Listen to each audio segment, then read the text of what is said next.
You never forget the hunger. That's the thing they don't put in the history books, the feeling that's always there, right under the fear. It's a cold, hollow thing that starts deep in your gut and just gnaws away at you, hour after hour. The army fed us, sure. They gave us this heavy, dark karmisbrat, a bread so dense and hard you could probably stop a bullet with a loaf of it. You'd have to soak it in your coffee or stew just to get your teeth through it, and even then it sat in your stomach like a lump of clay. And the meat, oh, the canned stuff they called flesh, it was a mystery. You'd open the tin, and this grey, fatty substance would stare back at you, smelling vaguely of salt and disappointment. But the real signature dish, the one that'll stay with me till my dying day, was the Erbswurst. Sounds almost decent, don't it? Sausage of peas. It wasn't a sausage. It was a thick, dried paste of pea meal pressed into a tube, and you'd hack off a chunk and dissolve it in boiling water. The smell of that stuff cooking. It was the smell of the army. It was the smell of damp wool, of mud, of indifference. It filled the air in the trenches, this fog of pea soup, and it meant another day of being cold and wet and never ever full. You'd eat it because you had to, spooning that thin, greenish gruel into your mouth, but it did nothing to fill that emptiness inside. It was just fuel, and poor fuel at that. And in the silence, in the lulls between artillery barrages, your mind would wander. Not to grand battles or glory, but to a kitchen table back home. I'd close my eyes, and I could see my mother's hands, rough from work but so gentle, pulling a fresh, sun-yellow kuchen from the oven, the smell of apples and cinnamon filling the whole house. Or I'd dream of the thick, dark rye bread from the bakery down the street, the kind with the crunchy crust you could actually chew, not that army brick. Or a simple sausage, a real one, bursting with flavor. You'd lie there in your foxhole, the rain trickling down your collar, and you could almost taste it. That was the cruelty of it. The hunger wasn't just physical. It was a homesickness so sharp it was a physical pain. The issued rations weren't just meager. They were a constant reminder that we were just cogs in a vast, uncaring machine, far from anything that was good or warm or familiar. So you learned to scrounge. It became a second nature, an art form. There was an entire economy out there on the front, an unspoken system of barter and trade that was more real to us than any order from a general. A cigarette, a simple cigarette, could be worth more than a medal. You could trade one for a spoonful of real coffee, for a piece of chocolate, for a favor. I saw a man trade his last cigarette for a dry pair of socks once, and it was the best deal he ever made. We called it organizing. It was a nice word for it, made it sound almost respectable. But really, it was survival. You'd be moving through a village that had been abandoned in a hurry, just shattered walls and empty streets, and your eyes would be scanning not for the enemy, but for a cellar door that might still be intact. You'd find a root cellar sometimes, with a few potatoes that had frozen and gone soft, or a jar of pickles forgotten on a shelf. Taking it felt wrong, sure, but the hunger justified it. It was a necessary sin. And then there was the trading amongst ourselves. That's where you really saw the character of a man. You'd have a buddy who'd managed to organize a tin of sardines from a supply depot that had taken a lucky hit. He wouldn't just wolf it down. No, he'd open it up, and the smell of oil and fish would hit you like a gift from heaven, and he'd look around at our faces, all hungry eyes, and he'd say, "All right, who's got something to go with this?" And a trading session would start. Maybe I had a hard crust of bread I'd been saving. Another guy had a few grains of real coffee. Slowly, we'd pool our meager treasures. Sharing a find like that, it did something. It created a bond that was stronger than any combat experience. It was a quiet promise that we were in this together, that we weren't just soldiers, we were men trying to keep each other alive. It was in those moments, huddled around a single tin of fish, passing it carefully from hand to hand, that you felt a flicker of something human, something the war hadn't managed to crush out of us yet. But the most precious things, the things that held the most weight, were the ones the army never gave us. They were the things we carried in our pockets or nestled deep in our packs, tucked away in wax paper or a small tin. For me, it was a little jar of plum jam. It came in a care package from my aunt, a small glass jar wrapped in an old newspaper. It wasn't much, just a few ounces of dark, sweet preserves. But it wasn't food, not really.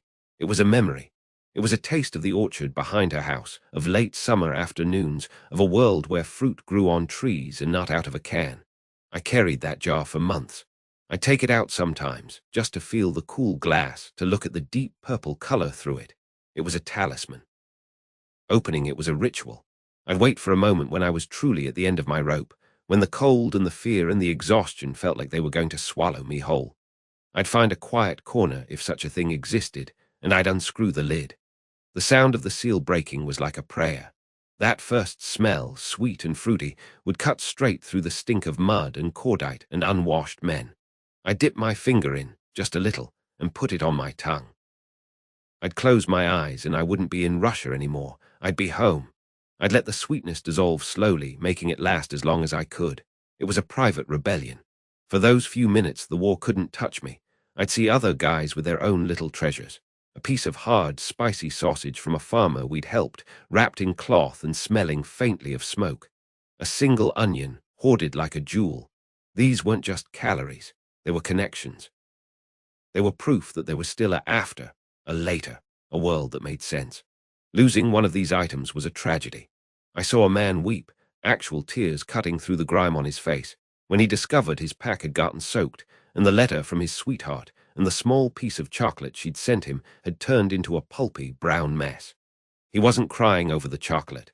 He was crying because that last tangible piece of her love had been destroyed by the relentless misery of the front. And then there were the moments where sharing wasn't about barter, it was about pure humanity. I'll never forget France. Big, quiet France from Hamburg, who hardly ever spoke. We were dug in outside a village, the name, gone now, lost in 100 other forgotten places. The shelling had been going on for hours, the kind of bombardment that feels like the earth itself is trying to shake you off. The air was thick with dirt and smoke, and the concussions rattled your teeth. We were hunkered down in our hole, pressed against the dirt, each man alone with his fear. I was just trying to make myself small, my stomach a tight knot of terror and that familiar, grinding hunger. Then, in a sudden, eerie lull, I felt a nudge on my arm. It was France. His face was pale, his eyes wide, but he managed a tiny, grim smile. He didn't say a word. He just held out a piece of chocolate, a single square from a bar he must have been saving. It was slightly melted from his body heat. I just stared at it. In that moment, that small piece of chocolate was worth more than anything. It was an act of incredible courage. It was him saying, "I'm here, you're here, we'll get through this." I broke it in half, my hands shaking, and gave a piece back to him. We ate it together, sitting in that hole, the taste of sugar and cocoa a bizarre contrast to the taste of fear in our mouths. That's when I truly understood. We weren't fighting for the fatherland, not really, not in those moments.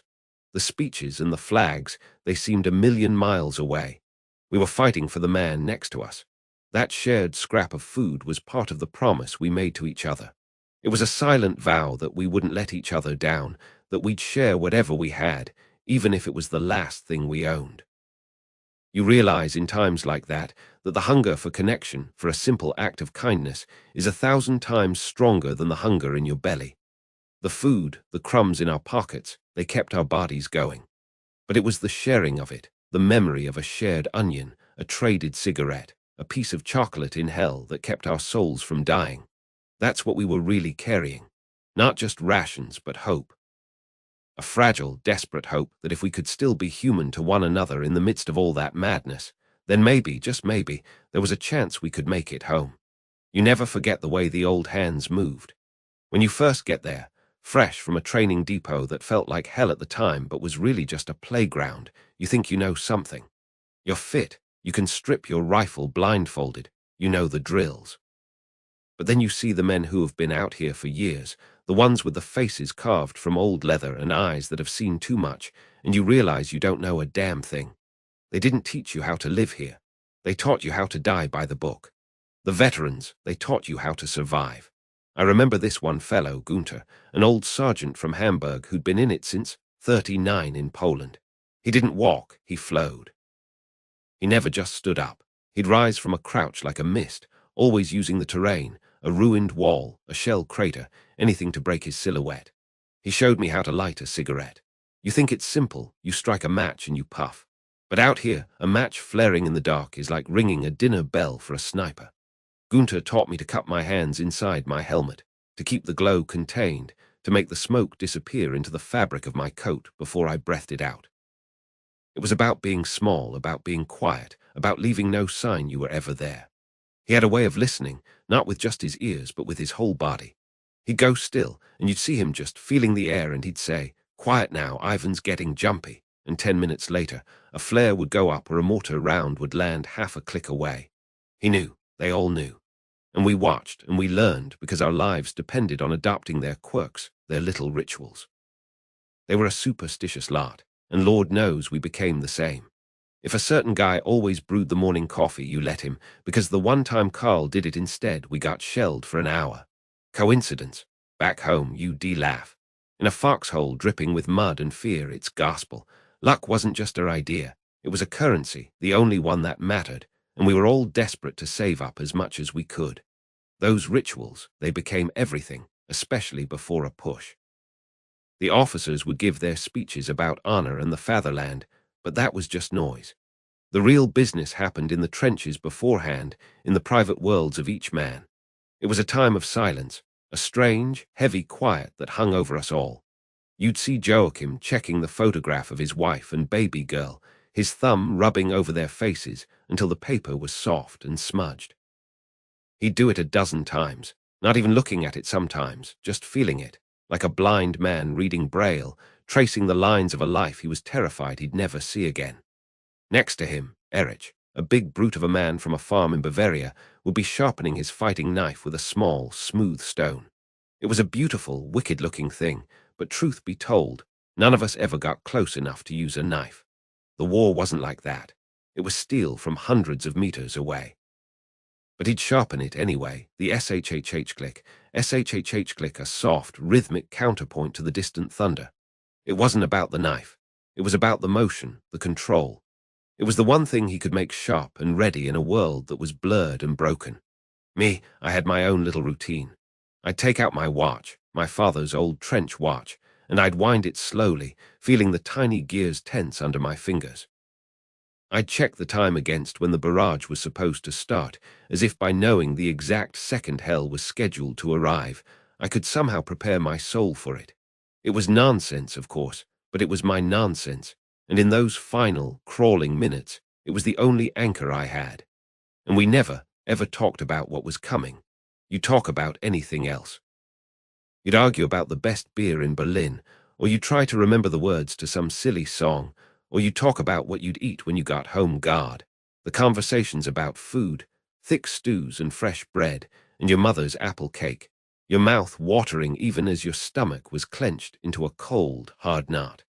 Talking about the attack was like inviting it to happen.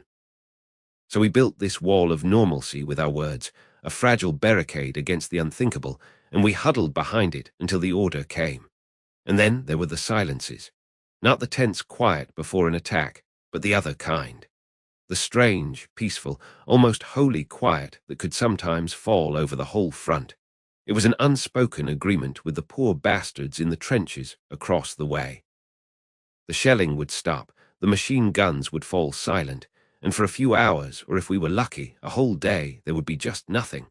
Just the wind sighing across the scarred earth, the cawing of crows, the drip of water in the trench. In those moments, you could almost forget. You'd lean your head back against the muddy wall of your hole, close your eyes, and for a second you weren't a soldier. You were just a man, tired and cold. And you knew, with a certainty that went deeper than any intelligence briefing, that the Russians over there were doing the exact same thing. They were just as cold, their feet were just as wet, their bellies were just as empty, and they were just as desperately, terribly scared. They wanted to see their families just like we did. It's a funny thing to humanize your enemy. The propaganda films showed them as faceless hordes, but in the silence, you could hear them sometimes, a faint echo of a song drifting across no man's land, or the sound of an axe chopping wood for a fire. They were men. That was the hardest truth of all. After a patrol, a risky nighttime crawl to check their wire or listen for movement, we'd sometimes leave something behind. Not always, and never if the fighting was fierce, but in those times of quiet understanding. A couple of cigarettes in a dry tin or a piece of chocolate. It wasn't fraternization, not really. It was something else. It was an acknowledgement, a tiny, silent token that said, I know you're there and you know I'm here and we're both stuck in this nightmare together. It was a nod to a shared misery, Which brings me to the superstitions. We all carried them, not in our packs, but in our pockets next to our hearts. Mine was a little wooden horse, carved by my younger brother, Klaus. He was 7 when I left. It was crudely made. One of the legs was a bit shorter than the others, but it was smooth from my fingers worrying it every day. It lived in my left breast pocket, right over my heart. I'm not a religious man, not really, not after what I'd seen, but I believed in that little horse with a faith that would shame a cardinal. I believed it deflected bullets. I believed it whispered warnings to me when I was too tired to think straight. I'd pat my pocket before I stuck my head above the parapet, a quick, unconscious gesture. We all had something. A lucky stone from a beach back home, a dried flower from a girlfriend, a button from a father's uniform. Heinrich, a kid of 18, carried a single die. He'd roll it every morning. If it landed on 6, he'd breathe a sigh of relief. Any other number, and he'd be jumpy all day. We all understood. Because to not believe in these little objects, these tiny, powerless pieces of home, was to admit the terrifying truth that we were utterly powerless. That a random artillery shell, a sniper's stray shot, a piece of shrapnel with your name on it, could end you at any moment, and there was nothing you could do about it. Your training, your strength, your will to live it all meant nothing against the sheer, random chaos of the front. But this little wooden horse, this smooth stone, this die, they gave us an illusion of control. They were a shield against the madness, and the sheer, gut-wrenching dread that came with losing one of these charms. I saw a man, Big Otto, a former butcher, weep like a child when he realized the lock of his sweetheart's hair had fallen out of his pocket during a retreat. It was a fear deeper, more personal, than the fear of the enemy. It was like losing your soul's armor. The fear of the shells was a loud, screaming terror. The fear of losing your luck was a silent, cold despair that seeped right into your bones. I remember the smells most vividly, maybe because they're the hardest to forget. It wasn't just the cordite and the mud. It was the smell of cold iron in the winter, the taste of fear in your own mouth, coppery and sour. It was the smell of unwashed men, packed together for weeks, a stale, animal smell of sweat and damp wool. And then there was the other smell, the one that hung over everything after a battle, a sweet, cloying, rotten smell that you could taste at the back of your throat, a smell that got into your uniform and your hair and never really left you, even in your dreams. You try to cover it with tobacco smoke, with the sharp scent of cheap schnale, but it was always there underneath. And the sounds, oh, the sounds. The scream of the Nebelwerfer, the Stalin's organ, we called it, a sound that tore the air itself apart. But worse than the big noises were the little ones. The scuttle of a rat in the night, sounding just like a man crawling. The drip, drip, drip of water in a flooded trench, counting down the seconds. The sound of your own heart hammering in your ears when you were on watch, so loud you were sure the enemy could hear it. You learned to see things too, things you'd never noticed back in the world. A flicker of movement in a distant tree line. A slight discoloration in the soil that might mean a mine. The way the morning mist clung to the ground, hiding death in its folds. We were always hungry, a dull, constant ache that was just part of the background noise of existence. The rations were terrible hard black bread that you had to soak to chew, thin soup, ersatz coffee that tasted like burnt grain. You'd dream of real food, of your mother's cooking, until it became a physical pain. And the cold. My God, the Russian cold. It's a cold that doesn't just chill you, it gnaws at you. It settles in your joints, it freezes the breath in your lungs. You'd huddle together for warmth, 4 or 5 men in a dugout, shivering under a single threadbare blanket, a body heat the only fuel we had. In those moments, rank meant nothing. The lieutenant would be pressed up against a private, sharing what little warmth we had, all of us just boys trying to get through the night. But you know, for all the fear and the misery, there was also a bond. A camaraderie that I've never found again, not in all the years since. These men, my kameraden, they were closer than brothers. We saw each other at our absolute worst, filthy, terrified, crying, broken. There was no pretense. We shared everything, the last cigarette, the last piece of sausage, our deepest fears. We had a dark, gallows humor that would shock a civilian. You had to laugh or you go mad. We joke about the shell that just missed us, about the lice that were our little friends, about the stupidity of the high command. When France got a parcel from home with a pair of warm socks, we roasted him for days, calling him a Franchouin fashion model, but we were all secretly jealous. When someone got a blighty wound, something bad enough to get you sent home, but not bad enough to kill you, we'd congratulate him with a mixture of genuine happiness and envy that ate at our guts. We were a family, a scared, tired, foul-mouthed family, but we looked out for each other. I owed my life to Werner, who pulled me out of a shell crater I'd fallen into, and he owed his to me another time when I spotted a sniper he hadn't seen. It was a simple, unspoken contract. I watch your back, you watch mine. We all just wanted to go home. That was the only ideology that mattered in the end. Not the fatherland, not the Fuhrer, just home. The thought of home was like a tiny, flickering candle in a vast, dark room. You had to shield it with your hands, protect it from the drafts of despair. But as long as it was still burning, you had a reason to get up, to keep your head down, to fight for one more day. You depicture the street you grew up on, the smell of your mother's kitchen, the face of the girl you left behind. Those memories were more real, more solid, than the crumbling dirt of the trench wall in front of you. They were what we were really fighting for, not for some abstract idea on a map, but for the chance to walk down that familiar street again, a free man. That's what they never tell you. They give you a rifle and a uniform and a bunch of grand words, but they can't give you that will to live, that deep, primal need for the simple, ordinary life you once took for granted. We carried that with us too, heavier than any pack, more precious than any medal. It was the one thing the army never issued, and the only thing that mattered in the end.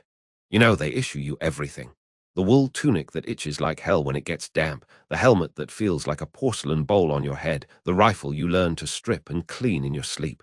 But the things that really matter, the things that get you through this mess, those you have to find for yourself. They don't come in a supply crate. For me, it was paper, just paper, and the ink to stain my fingers with.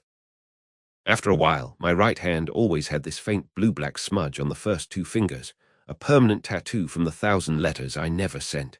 We'd be sitting in some bombed-out cellar, the smell of wet brick dust and cold ashes thick in the air, the only light coming from a guttering candle stuck in an old bottle. Outside, the world was ending every 5 minutes with the crump of artillery, but in that little pool of light, it was just me and the page. That was my real front line. Trying to find words that wouldn't scare the life out of my mother. How do you describe the sound a stucker makes when it dives? That screaming whistle that tears right through your soul, and then tell her not to worry. You can't. So you lie. You become a storyteller, spinning fairy tales of decent food and comfortable billets, of the funny little French villages we'd seen, carefully editing out the corpses by the roadside, the hollow-eyed children, the way the air itself tasted of iron and decay. My letters home were works of fiction, and I was their desperate author. The physical act of writing, the scratch of the nib on the cheap paper, that was my anchor. It was a ritual. It forced my hand to be steady when everything inside me was shaking. I'd write about the day, not as it was, but as I wished it had been. It was like building a small, clean room in my mind, a place I could step into away from the mud and the noise. For 10 minutes I wasn't a soldier. I was a son, a boyfriend, a man with a family, a past, maybe a future. It was the only thing that felt real. And then there were the other pages, the ones no one was ever meant to see. That's where the real words went, the words that were too heavy, too dark to put in an envelope stamped Feldpost. I'd start a sentence. The fear today was so thick I could taste it, like copper pennies on my tongue, and my hand would freeze. What good would writing that down do? It wouldn't change anything. So I'd scratch it out, again and again, until the pen tore through the paper, a frantic black scribble of pure panic that I could hide from everyone but myself. Sometimes, the lies and the truth would get mixed up in a way that made me feel sick with guilt. I remember writing to Lena, my girl back in Hamburg, about a sunset we'd seen over some village whose name I've forgotten. I described the colors, how the sky turned a bloody orange, then a deep purple, how it painted the shattered church tower in a beautiful, sad light. It was a pretty picture.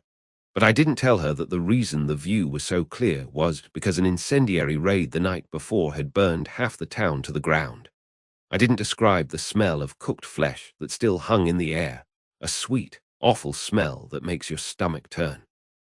I found beauty in that moment, a stupid, fleeting beauty, and I felt like a traitor to every soul who had died there. You make promises in those letters, too.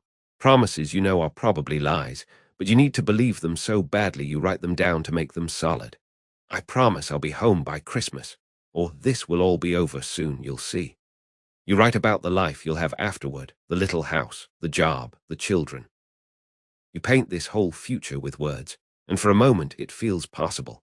Then a shell lands close enough to make the ground jump, and the candle flame dances wildly, and you look down at your beautiful, fragile lies, and you want to laugh at your own stupid hope. So I started keeping a diary, just a small, leather-bound notebook, the kind a schoolboy might use. It was water-stained from the rain in Belgium, smudged with mud from the Russian steppe. I kept it in the left pocket of my tunic, right over my heart. It was more important than my soul butch, my paybook. That thing just said who I was. The diary was who I am. It was a risk, sure. If an officer found it, he might see things he didn't like, things that smelled of defeatism. But the greater risk was letting it all fester inside with no outlet. The memories, the fear, the faces, they needed a place to go. Otherwise, they'd eat you alive from the inside. I saw it happen to men. They just go quiet, their eyes turning empty, like windows in an abandoned house. The diary was my whistle valve. I'd write down everything, the raw, ugly truth. I wrote about Klaus, my best friend since basic. We'd been through everything together, from the euphoric marches into France to the frozen hell outside Moscow. He had this ridiculous laugh, like a donkey braying, and he could find a rabbit to cook when the rest of us were eating boiled leather. He fell one morning outside a nothing little town. A sniper. One moment he was telling a joke, the next he was just gone. It was so quick, so stupid. I wrote it all down that night, my hands shaking so hard I could barely form the letters. I wrote his name in big, bold script, K. Louse. I described his laugh. I wrote about the time he stole a bottle of cognac from a French farmhouse and we got deliriously drunk in a hayloft. It was a desperate, crazy attempt to keep him alive, to pin him to the page so he couldn't just disappear from the world. As long as that notebook existed, a part of Klaus existed too. That little book became a cemetery of sorts, filled with the names of the fallen, each one a sharp, painful stab of memory. It was my duty, my burden, to remember, but you can't carry a cemetery in your pocket forever. There comes a point when the weight of it becomes too much, or the danger of it falling into the wrong hands gets too real. For me, that moment came in the winter of '44. We were dug in somewhere in the Ardennes, the snow falling thick and silent, muffling the world. The air was cold enough to crack stone. We all knew a big push was coming. The air hummed with it. You could feel the pressure building, like before a thunderstorm.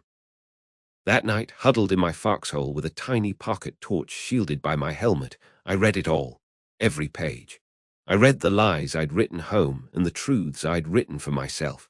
I saw the entire war parade past my eyes, not as a general sees it on a map, but as I had lived it, in moments of terror and boredom and bizarre laughter and soul-crushing loss.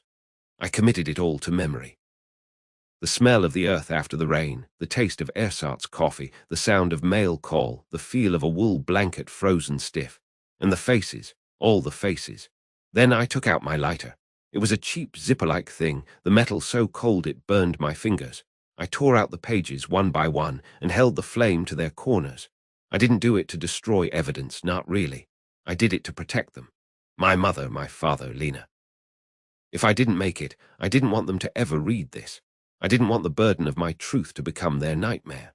The paper curled and blackened, the words I had labored over turning to fragile grey ash. The flames were small and hungry, and in their light I saw it all vanish. Klaus's laugh, the beautiful, guilty sunset, the promises I knew I couldn't keep. It was the quietest, most personal funeral I ever attended. When it was done, I stirred the ashes into the mud at the bottom of the hole with my boot. The pocket of my tunic felt strangely light, empty, a hollow space right over my heart. But my mind felt heavy, full. The memories were mine now, and mine alone to carry. I had to believe I was strong enough to bear them. The next morning the attack came, and I went forward with the others, feeling the empty space in my pocket with every step, carrying nothing but what was left of me. You know, they gave us a bag, a standard issue bag with a red cross on it. Full of bandages, a little morphine, the basics. They taught you the textbook stuff, how to tie a tourniquet, how to splint a brake. But the textbooks never mentioned the smell. They never told you what it feels like to have a boy's life literally seep through your fingers because you've run out of the one thing that's supposed to stop the pain. That red cross on my arm and on my bag, it was supposed to mean something, a promise of safety, a guarantee. But out there, in the mud and the screaming, it was just a target. It meant nothing. The real tools of my trade, the things that actually kept men breathing for another 5 minutes, we had to scavenge those ourselves. I always carried extra tourniquets, good ones I'd lifted from a supply depot after a bombing, not the flimsy things they issued. I had a pair of heavy-duty scissors, the kind that could cut through a leather boot if you had to, because sometimes you did. You learned quick. The army never gave you enough of anything, especially not enough morphine.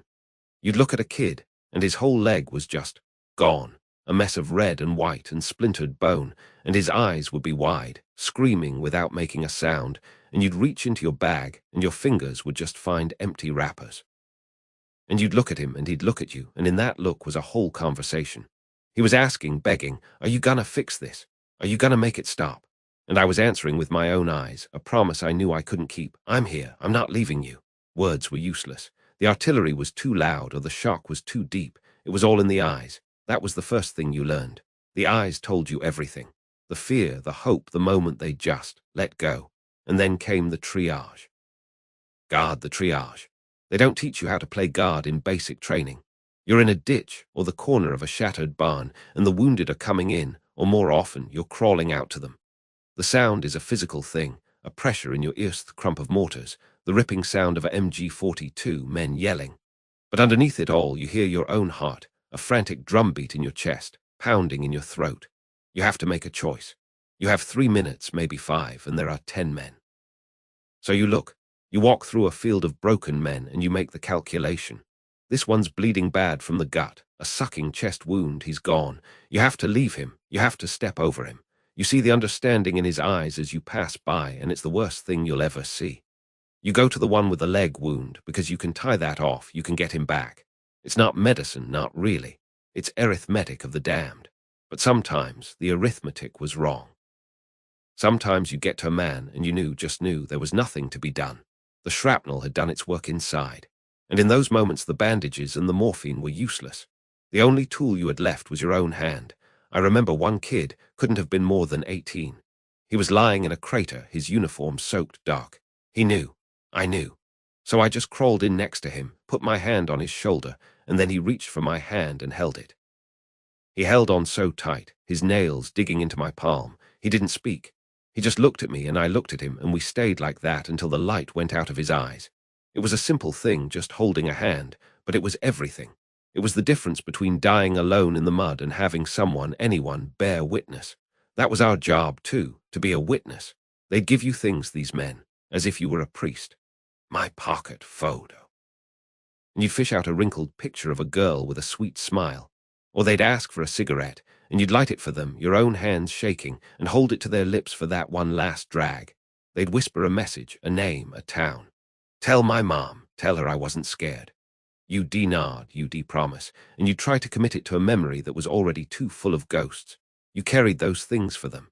The photos, the messages. You carried them long after the war was over. After a while, your hands, they never felt clean. You get back to a rear area and you'd scrub them with cold water and coarse soap until the skin was raw and red. But you could still feel it.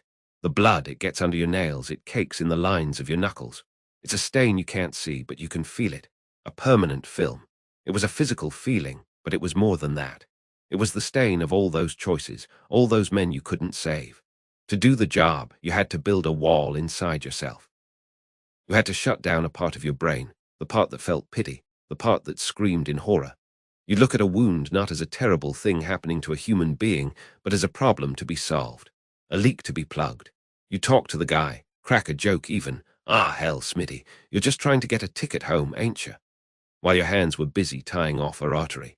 It was a dark, grim humor, but it was the only thing that kept you from curling up in a ball and crying. You had to be cold to be kind, but you always feared that you de-shut that part of yourself down for good, that the switch you flipped to get through the day would one day just break off, that you'd never feel anything properly again. And the dreams, people think you dream about the explosions, the violence. I rarely did. I dreamed about the faces, the ones I lost. In my dreams, they're just looking at me, not accusing, not angry, just looking, waiting for me to do something. And I'm standing there with my empty bag, my useless hands. But for every man we lost, there were a dozen we helped, even if it was just in a small way. The real medicine wasn't always in the syringe. Sometimes it was the currency of a cigarette. You'd come upon a guy shaking in a foxhole, jumpy from a near miss, and you'd sit with him, share a smoke. The simple act of striking a match, the little flame in all that darkness, the slow exhalation of smoke, it was a ritual of calm. It was a way of saying, we're still here. For this minute, we're okay. A sip of water from your canteen, a piece of chocolate from a creation, a moment of normal talk. Where you from, buddy? You got a girl. That was as healing as any bandage. The infantrymen, the grunts, they looked at us medics with a mix of things. There was hope because we were the ones who might save them. But there was pity, too. They knew our job was to clean up the mess. They saw the things we had to see.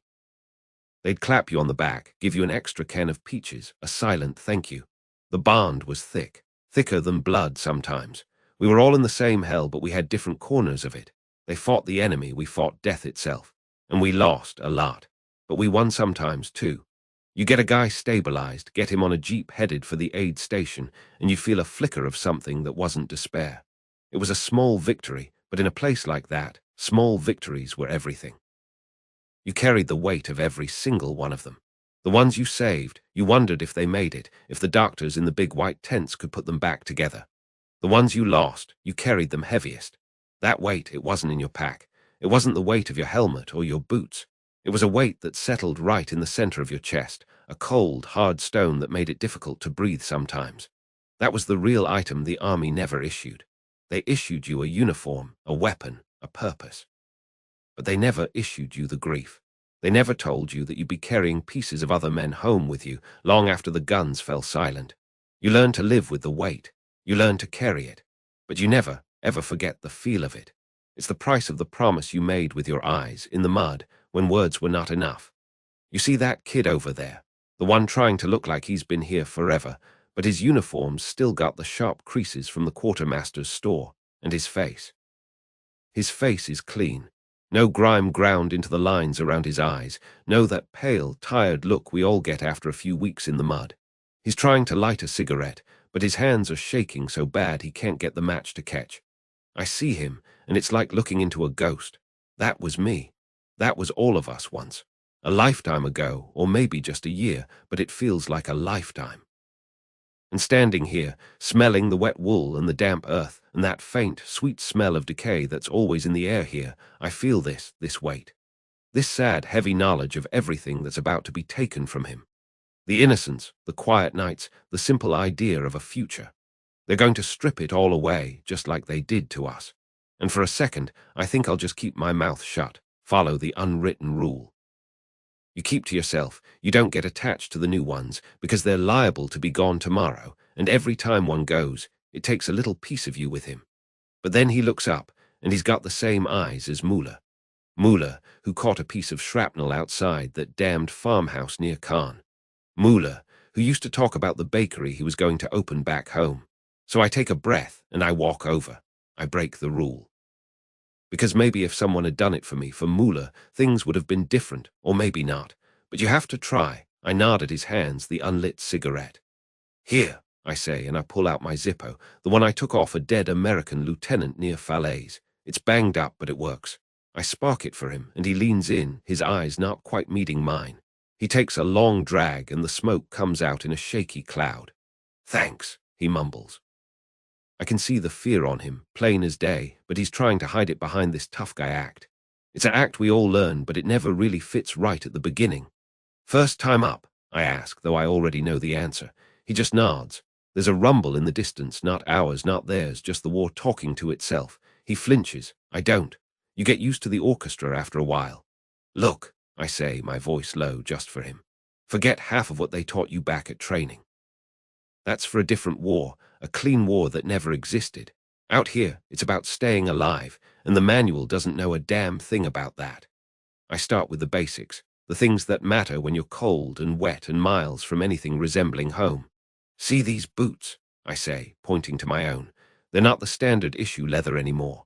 Those things are a death sentence. Pretty for a parade ground, but the first time you spend a week in a water-filled foxhole, they rot. They fall apart on your feet, and then you get trench foot, and if you're lucky, they ship you back with purple, swollen feet. If you're not lucky, you lose them to gangrene. I've seen it. So you find something else. These I got from a Tommy, good sturdy rubber and canvas. Ugly as sin, but my feet are dry. You find something better than what they gave you, you understand. And socks. You treat a dry pair of socks like they're bars of gold. You keep them wrapped in all cloth, close to your body. You change them whenever you get a minute, and you cherish the feeling of warm, dry feet. It's a luxury that can save your life. Because the cold out here, the damp it gets inside your bones. It can kill you as surely as a sniper's bullet. It just takes a little longer, and it's a lot crueler. And then there's the other army, the one we don't talk about in the reports, the lice. You'll feel them crawling on you, a constant itch that drives you mad. You'll spend your spare moments picking them off your seams, cracking them between your thumbnails. And the rats, big as cats, some of them, they get brave. They'll take food right out of your hand if you're not careful. They don't care if you're German, Russian, or American. They're the only true neutrals in this whole mess, and they're winning. You'll learn to hate the sound of them scurrying around at night, but you learn to sleep through it. You learn to sleep through anything, even the shelling, because exhaustion is a stronger master than fear. Then I show him the real treasures, not the rifle, not the helmet. Those are important, sure, but they're for fighting. The things that keep you human are something else entirely. I pull out my little stove. It's just a tin can, really, with some holes punched in it and a bit of wire for a handle. You burn a little fuel tablet in it, or some wood chips. It's not much, but it's enough to heat a cup of water for coffee. Real coffee, not the ersatz rubbish they issue. That little can, that's more valuable than any piece of official equipment they ever gave me. It gives you a taste of warmth, of normalcy. It's a tiny piece of control in a world where you have none. And this, I say, pulling out my pocket knife. It's a well-worn thing, the bone handle's smooth from use. My father gave it to me. You'll use your bayonet once, maybe never. But you'll use this knife a dozen times a day. Opening a can, whittling a piece of wood to pass the time, cutting a piece of bread. It's for living, not for killing. Hold on to something like that. Something that has a history from before all this. And this is the most important part, kid.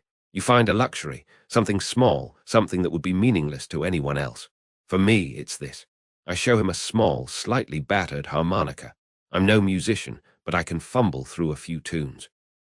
For another guy in my squad, it's a little book of poetry he carries in his breast pocket. For Muller, it was a photograph of his girl, not the posed one, but a silly one where she was laughing. You guard that thing fiercely. You protect it with your life. Because on the days when the mud and the blood and the fear make you feel like an animal, that little thing will remind you that you're still a man. It connects you to the person you were and the person you hope to be again. It's your anchor. Never underestimate the power of a small, stupid, beautiful thing. But all that is just practice for the final lesson. The one that matters more than dry socks or a tin can stove. You stick with the veterans, the old guys like me, with the tired eyes and the slow, deliberate movements. You watch what we do. When we hit the dirt, you hit the dirt. When we move, you move. We've been dancing with death long enough to know the steps. We know the sound a mortar makes when it's coming right for you. We know when to be quiet and when to run like hell. Do what we do and you might just see tomorrow, and never, ever volunteer for anything. You hear an officer asking for men for a patrol or a detail, you make yourself small. You look at the ground. Volunteering gets you medals, sure. Pretty pieces of metal they send to your mother after you're gone. I'd rather have a warm bed and a cold beer. And I need you to understand this, because they'll feed you a lot of nonsense about the fatherland and glory in the Fuhrer. Out here in the dirt, that all fades away. It becomes noise. What's real is the man on your left and the man on your right. That's it. You're not fighting for a flag. You're fighting for Schmidt, who shares his cigarettes with you even when he's down to his last one. You're fighting for Weber, who tells bad jokes that somehow make you laugh even when you're scared spitless. You're fighting for the guy sharing your foxhole because you know he's just as scared, just as tired, just as desperate to see home again as you are. You keep each other alive. You keep each other sane. That's the only cause that matters.